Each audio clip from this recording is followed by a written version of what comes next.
Is success contagious? Like, could you pick up success just by coming in contact with this video? I think so. In fact, in this video, I'm going to share with you never before seen secrets that our top chiropractors are using to scale their practice at incredibly fast rates, while other practices are literally taking years and still not even hitting 6 or 7 figures. If you want to use this process, you can achieve that in under a year. I've seen it happen, and the most insane part is that you can actually do these strategies and work less to get better results.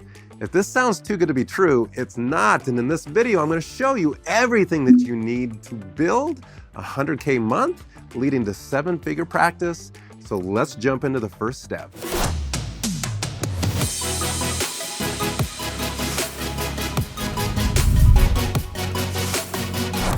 $30,000. That's the number that the average practice is collecting in our profession. Guys, that is the pain of poverty.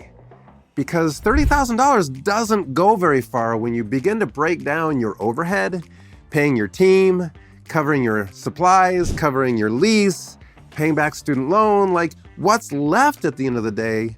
And is that number really funding your dream life? I don't think so. In fact, my goal is to help you turn your 30K, which leads to about $360,000 a year, to 6K months that will drive your 7 figures, and it starts here.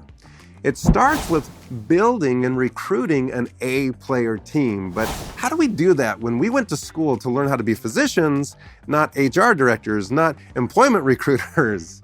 And so I'm going to give you a simple framework that I applied in my practice, and I'm even going to give you an example of what one of our doctors did and the outcomes that it did for him.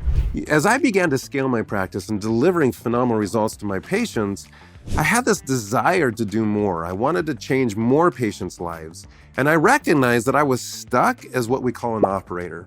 An operator, I had figured out some pretty incredible fundamental systems from my coaches, my mentors, who showed me how to measure and monitor a practice by the numbers. And as I started implementing that, man, we started to grow, and it was incredible. But I kept having team turnover. In fact, I would get a team member trained to come into the practice the next morning and get a voicemail saying they weren't coming back. Or I would have a team member that was finally with us for about 6 months to have them quit. And I knew there was something I was doing wrong. I just didn't know how to fix it. And so after a lot of years of learning and reading books and studying and working with some of these mentors, they showed me how important it was to focus on a perfect match for the team member, their skill, their natural gifts to the actual role that I was putting them into. You've heard the term getting the right person in the right seat, but now we want to get the right seat built and attract the right person with the right skill set into that role. And there are some fundamental roles in a practice. And as I began to break down what's called an organizational chart in my practice, I was able to visually see the key roles in my practice. And whether you just need 2 team members or 12 team members, you can build those very specific roles out. You'll identify what skill set is needed to drive that role based upon the actual daily, repeatable process that team member is focused on. So by doing this, I started noticing that a team member was actually happier in the role because they were doing the repeatable processes that fulfilled them. They loved the product that they were producing at the end of the day, and they became insanely competitive about pushing it even further, improving it even better. And man, it changed everything for our practice. We grew from 6 employees to 9 employees, 9 employees to 12 employees, 12 employees to 15 employees, and beyond, as we scaled to almost 40 employees in our practice. Now, that was a lot of work, and it meant I had to grow. I had to become a completely different leader than I was as an operator. An operator, I was pretty good in the daily work of fulfillment, of delivering patient care. But it's a completely different hat to put on your HR hat, your leadership hat, where I had to shift my focus and block my time. Like, this is the time I'm focused on recruitment and developing my team, and this is my block of time where I began to fulfill, services to patients. And then eventually we had to recruit more providers because we had so much demand. By recruiting those providers, I could shift, and we create a value ladder for the provider where they move from full-time patient care to part-time patient care to full-time leadership, depending on what your goals are, where you want to be. Now, we applied these principles for Dr. Adam. Dr. Adam was an incredibly talented physician, getting patient outcomes that were just life-changing for his patients. He had incredible testimonials, incredible reviews, but he was stuck under six-figure months.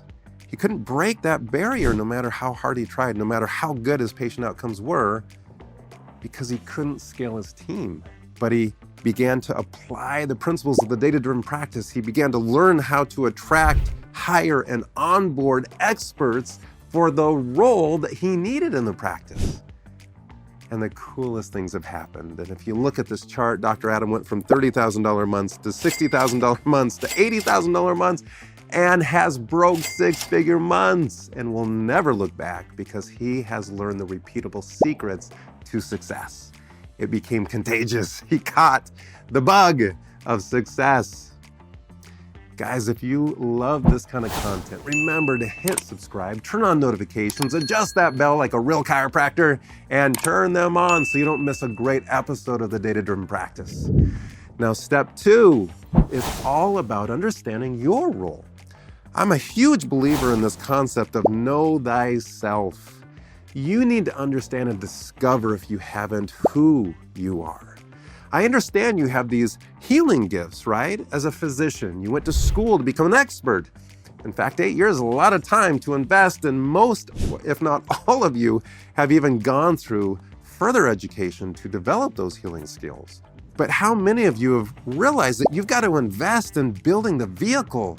The vehicle is what transports your patients from disease to wellness. And you've got to build a better, faster, more efficient vehicle. And so you've got to know, what are your strengths in doing that? These roles, as a provider is one hat, but every provider who owns a practice takes on one, or if not all, of the three other hats that it takes to build the vehicle. And the first one is what we call the visionary. The visionary can see where the vehicle is going. We know the destination. We work on the vision of the practice, the core values of the practice. We work on the culture of the practice. What do we want to recruit? What kind of profit margins do we want this practice to have? What kind of services do we want to deliver? We got to take responsibility for the value exchange and making sure that our fees and our math works. You got to take responsibility for the math of the practice. That's what the visionary does. They make sure that we're going to be profitable, and we do have the resources for the next role, which is called the organizer or the integrator. The organizer or integrator is the person that loves the org chart. They love to build out the roles. They love to match up the role with the expert and begin recruiting the people to fill those. Now, if that doesn't sound very fun to you, you love the visionary role, then you need to hire your organizer/integrator. You got to find them. This is the team member that oftentimes becomes the office manager, but not always. Maybe you love this role. Maybe the visionary isn't your passion, and you need to find somebody who fills that role, and your office manager is more the visionary, more the math person, more the financial projections, more takes control over that. You just got to know yourself. You got to hire your weaknesses. Write that down. You got to hire your weaknesses. Because the third one, and one that is often missed in the practice, leadership, is the expander. The expander, oftentimes referred to as the production manager, is the analyst. They love the numbers. They work closely with the integrator on the data, making sure the team members producing the numbers that they were hired to produce. They work with the visionary, making sure that the math projections are working, that we are building out our hiring roadmap, and they match and meet the financial projections that we need to hit to hire that team. They work on the incentivization programs to gamify and make the increased production more rewarding for the team, so it's fun. Again, we have that win-win-win. We win, our team wins, our patients win. When I brought that into the practice and I got the integrator in place, and we got the expander in place, I sat in the seat of the visionary. That was my gift. That's what I do. And as we worked together, we built a rhythm. We had a quarterly admin meeting where we would sit down and identify our prime mover. And if you haven't heard of the prime mover, you need to click this link, watch this video all about the prime mover so you have a great understanding of that. And in that meeting, we would then break that down to our monthly cadence for that quarter. What were our sprints? Where did we need to get to? What processes were we going to focus on fixing this quarter? So we weren't overwhelmed by all of the things that needed to be fixed. We got laser focused. That broke it down to our weekly team meeting where we interface with the team. We showed to them the vision. We gave them the roadmap of this quarter, what we're trying to accomplish, and the reward that we're going to celebrate by getting there. Oh my gosh, the things we were able to accomplish that I never thought, that I thought, were going to take years, we were able to accomplish in a quarter. Things that I just wasn't even aware was holding us back. We became aware of them with our data dashboards, and we were able to implement those things. And I knew that they became repeatable. I talked about Dr. Adam being able to do what he did with his team. He implemented the same system. He was able to sit down and be able to hire the right personality types because he knew himself. He was able to hire his weaknesses. And now he's in the process of not only hitting the six-figure months, but by implementing this very same system and building the team around his weaknesses, he is now going to be working towards $150,000 months. If you don't think that's possible, look at this chart. This is the growth trend, and he will hit the $150,000 mark here shortly. If you guys are ready to take this step in your leadership, I want you to comment below team meeting, and you will get access to our guide for the ideal team meeting. It is the step-by-step process of how to implement your weekly team meeting and drive your team to success. So just comment below team meeting, and we will make sure you get that free guide. Now, step number 3 is the important one where you have to invest in yourself. Great leaders know thyself and invest in themselves so that they can pick the expertise that they want to gain in order to fulfill the role in which they're playing. One of the best things that I did was not only getting my doctorate in chiropractic, but I got, my undergrad in business. And then after school, I went through tenaciously all of these different programs that I needed to gain mastery of to be able to understand how to run a business. These were everything from marketing to understanding communication, to sales, to team training on how to hire, how to interview. These are all the skills that we have to develop as business owners. And so I want you to think about this for a second. What is the one skill that in the next 12 months that if you mastered, it could change everything for you?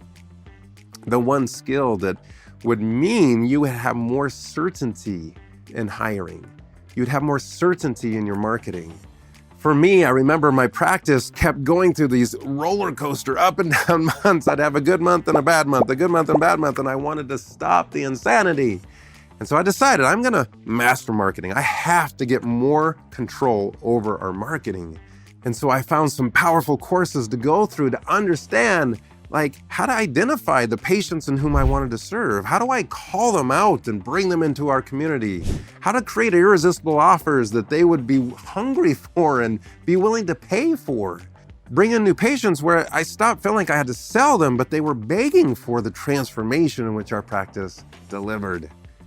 This is the kind of stuff that I want you to really look at in your practice. If there was one skill set that you could master, it would transform your leadership, your impact, and again, bring that certainty. For Dr. Adam, it was the ability to harness his team's power through data. And so he came into our Profit Accelerator system. He wanted to understand the fundamentals of his numbers, to be able to track and monitor overhead, to know what margin do I have and how to use it properly as a profit lever to incentivize the team. How do I build proper bonus systems if I don't even know my overhead? I don't have clarity on what is a good month and a bad month. So the Profit Accelerator system changed his life by giving him his org chart, by giving him the training and the skills to master his overhead, to do his practice budget worksheets, and to literally give him the exact numbers that his roles and his practice needed to hit in order to bonus. As he revealed those to the team, he implemented the operating system of the data-driven practice, the driven framework. All of a sudden, his team had clarity on what they needed to do each and every day that would unlock that bonus. It incentivized them, and we gamified the whole process, which brought so much energy and excitement into the practice.